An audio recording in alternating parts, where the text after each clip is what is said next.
أعوذ بالله من الشيطان الرجيم بسم الله الرحمن الرحيم الحمد لله والصلاة والسلام على من لا نبي بعده وبعد السلام عليكم ورحمة الله وبركاته.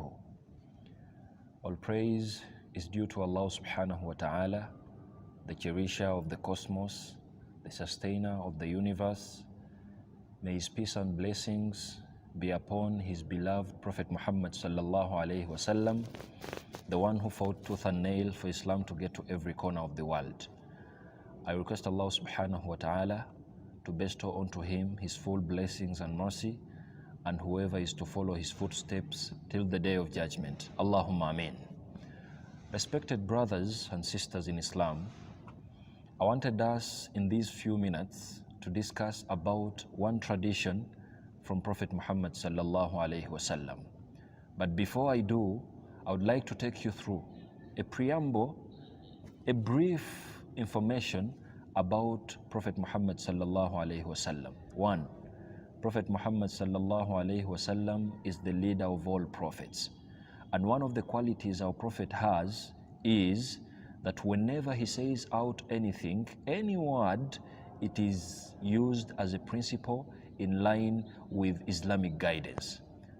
So if you're looking for any solution, the best way to look is Prophet Muhammad sallallahu alayhi wasallam. How did he guide us?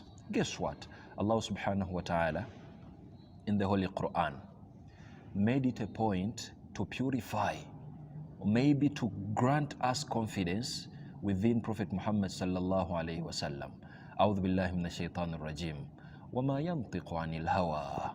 If at all you ever think that Prophet Muhammad sallallahu alayhi wasallam says whatever he says basing on his own desires, Allah was like, وَمَا يَنْطِقُ عَنِ الْهَوَىٰ. Indeed, Prophet Muhammad sallallahu alayhi wasallam never utters out anything basing on his own desires. In huwa illa wahyun yuha.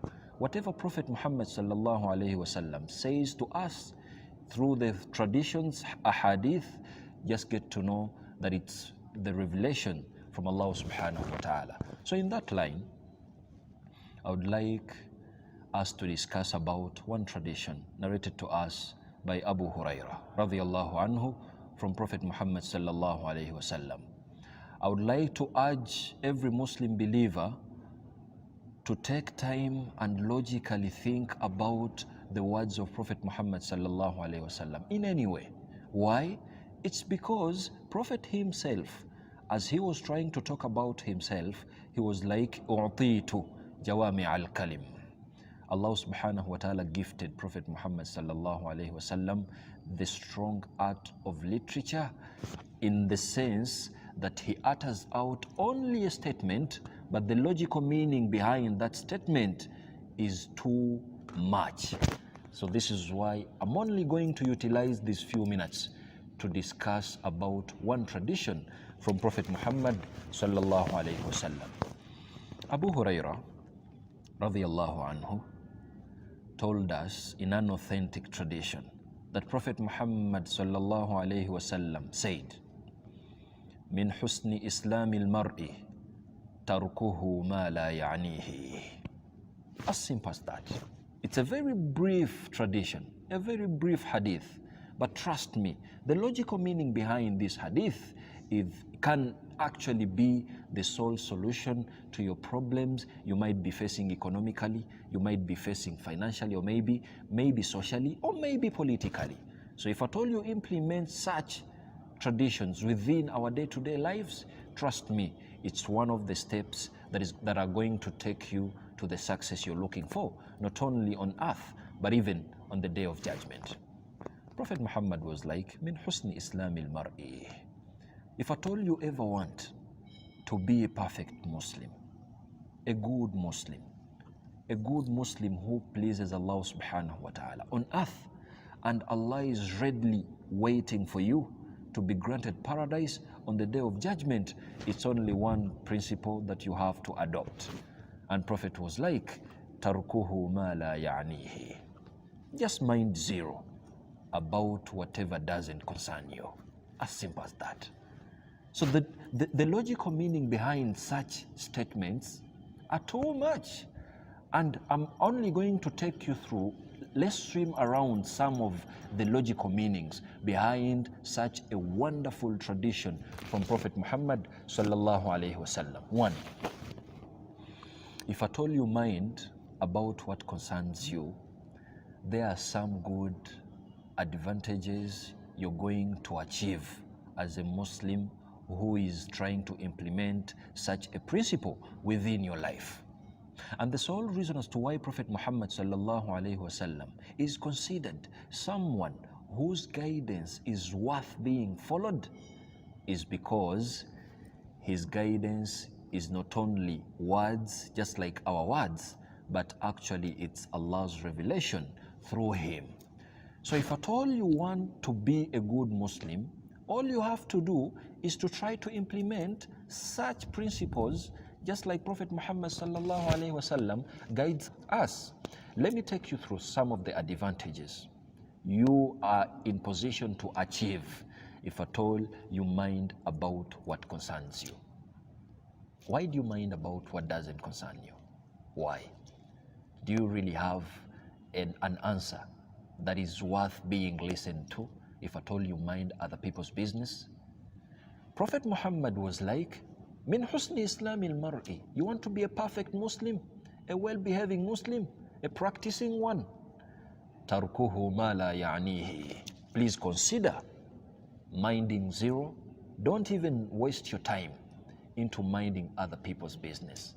So these are some of the advantages, some of the goodies you're going to get if at all you implement such a principle within your life. Number one, if at all you mind about what concerns you, just like Prophet Muhammad sallallahu alaihi wasallam is guiding us, trust me, you're going to effectively manage your time. It is on record that majority of we tend to waste time upon issues that do not actually, like, of no advantage to us. People waste time on stuff they do mind they do mind business, they do mind upon or maybe about stuff that doesn't even concern them, and they do actually waste time as they're doing that. So Islam, Prophet is like, if at all you want to manage your time effectively, please consider what is on your plate. Are you a teacher? Consider doing your job. That's all. Whatever doesn't concern you, in any position you're in, just please call it off and mind what concerns you. Trust me, if at all you do that, you're going to effectively manage your time. And you know very well, with Islam and time, you can never put each one of the two besides the other. They do move together, Islam with time.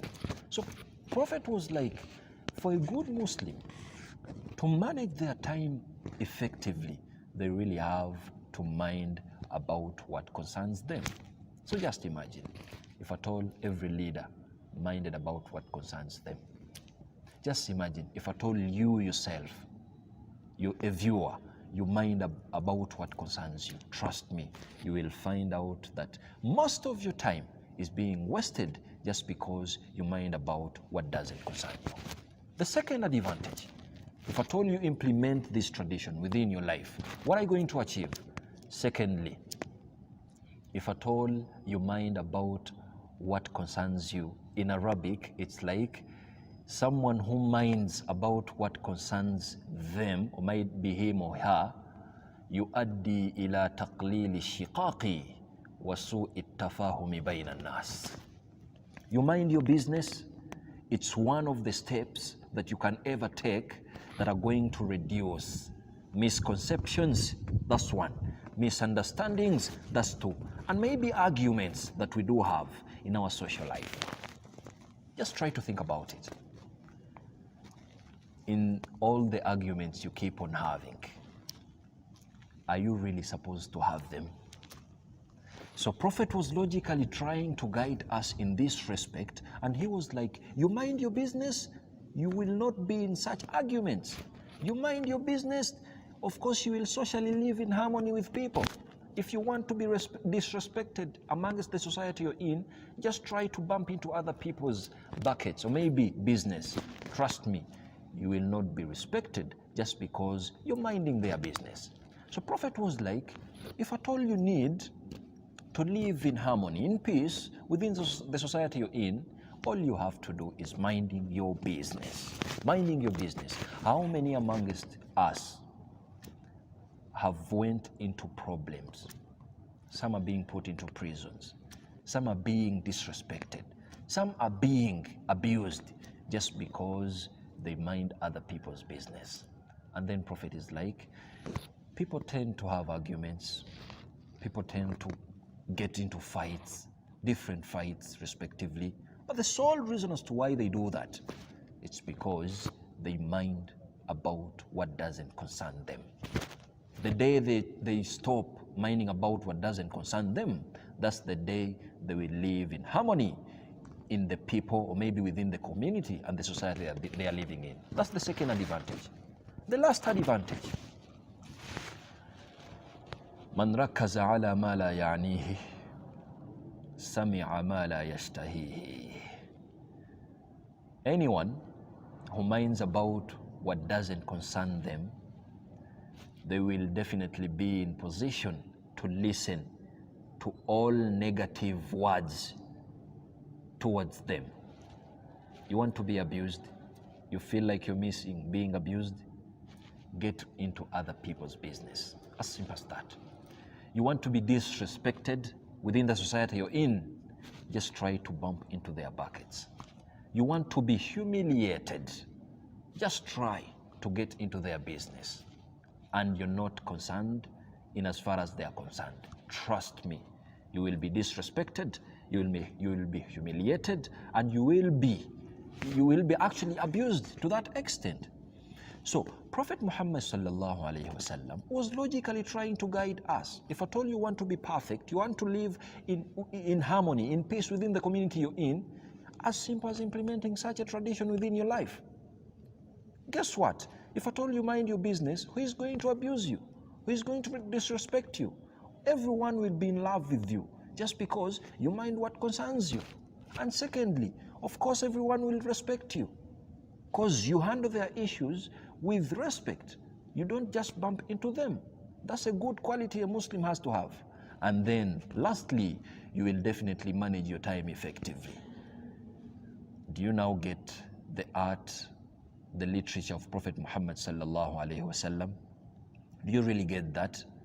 Just because you're having problems within your society, you're being disrespected, it might be the source, it might be the cause. Maybe you bump into their businesses. That's why they disrespect you. So I don't want you to misunderstand this tradition. All I'm saying is just know your limits, know your bounds, as simple as that.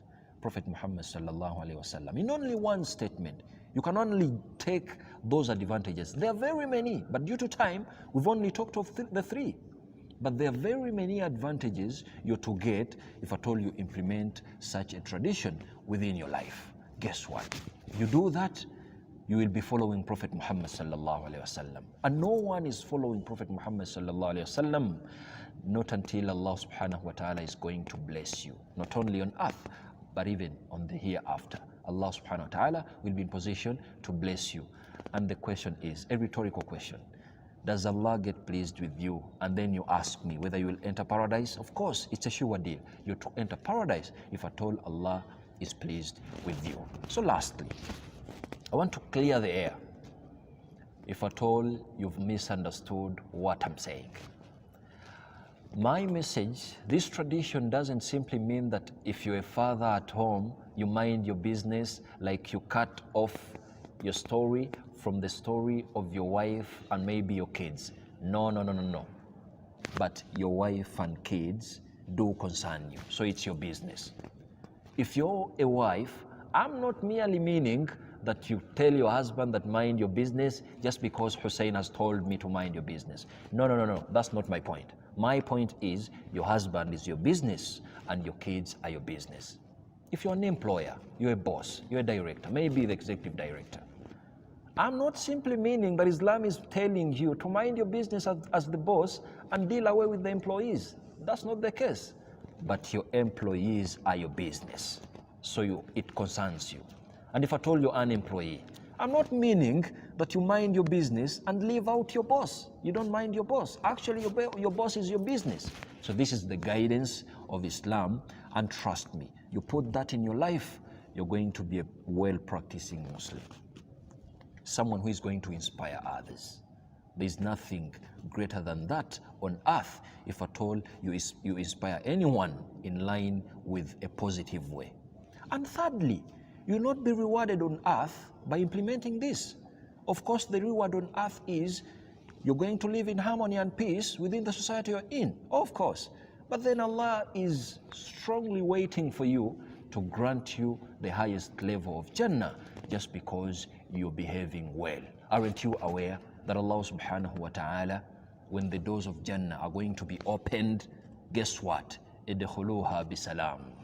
Please enter paradise in peace. Tibtum, you behaved well. Those are two different verses, but Allah subhanahu wa ta'ala, my point is, so long as you're behaving well, and you can't behave well unless you're trying to implement such traditions within your life. I want to end my session by strongly advising you with two issues. Number one, you don't listen to any tradition from Prophet Muhammad sallallahu alaihi wasallam and just take the meaning, the upper meaning, or maybe the open space meaning. That's not the point.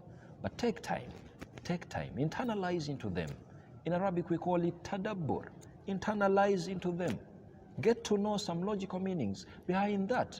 Perhaps if at all you get to know that, it will help you to uprise as a good Muslim, to work upon yourself as a good Muslim, because this is the goal of Prophet Muhammad sallallahu alaihi wasallam.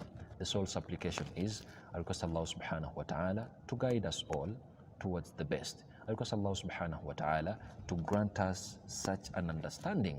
I request Allah subhanahu wa ta'ala to grant us understanding, the gift of understanding the words of Prophet Muhammad sallallahu alayhi wa sallam. Wa barakallahu fikum. Wassalamu alaikum wa rahmatullahi wa barakatuh.